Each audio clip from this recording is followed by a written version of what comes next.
धर्मराज युधिष्ठिर कहने लगे कि भगवान, मैंने ज्येष्ठ शुक्ल एकादशी के व्रत का महात्म्य सुना। अब कृपया आषाढ़ कृष्ण एकादशी की कथा सुनाए। इसका नाम क्या है, महात्म्य क्या है, यह भी बताए। श्री कृष्ण कहने लगे कि हे राजन, आषाढ़ कृष्ण एकादशी का नाम योगिनी है। इसके व्रत से समस्त पाप नष्ट हो जाते हैं। यह इस लोक में भोग और परलोक में मुक्ति देने वाली है।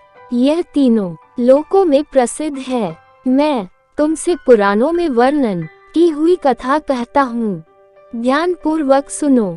स्वर्गधाम की अलकापुरी नामक नगरी में कुबेर नाम का एक राजा रहता था। वह शिव भक्त था और प्रतिदिन शिव की पूजा किया करता था।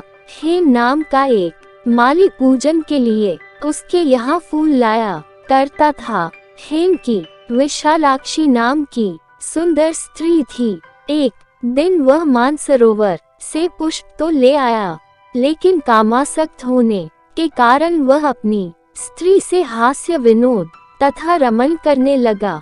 इधर राजा उसकी दोपहर तक राह देखता रहा। अंत में राजा कुबेर ने सेवकों को आज्ञा दी कि तुम लोग जाकर माली के न आने का कारण पता करो, क्योंकि वह अभी तक पुष्प लेकर नहीं आया।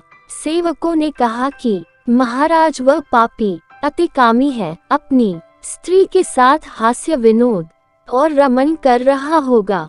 यह सुनकर कुबेर ने क्रोधित होकर उसे बुलाया। हेम माली राजा के भय से कांपता हुआ उपस्थित हुआ।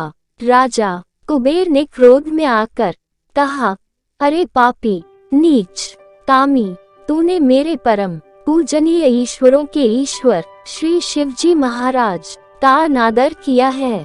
इसलिए मैं तुझे शाप देता हूँ कि तू स्त्री का वियोग सहेगा और मृत्यु लोक में जाकर कोढ़ी होगा। कुबेर के शाप से हेम माली का स्वर्ग से पतन हो गया और वह उसी क्षण पृथ्वी पर गिर गया।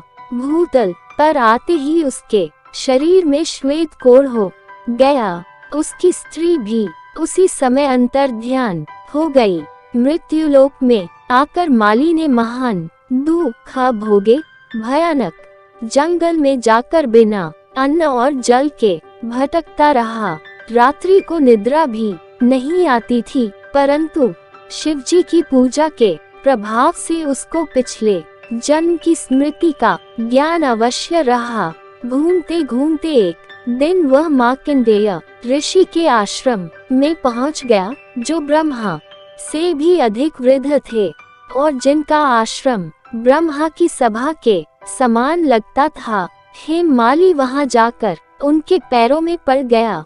उसे देखकर मार्कंडेय ऋषि बोले, तुमने ऐसा कौन सा पाप किया है जिसके प्रभाव से यह हालत हो गई।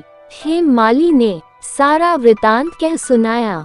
यह सुनकर ऋषि बोले, निश्चित ही तूने मेरे सम्मुख सत्य वचन कहे हैं, इसलिए तेरे उद्धार के लिए मैं एक व्रत बताता हूँ।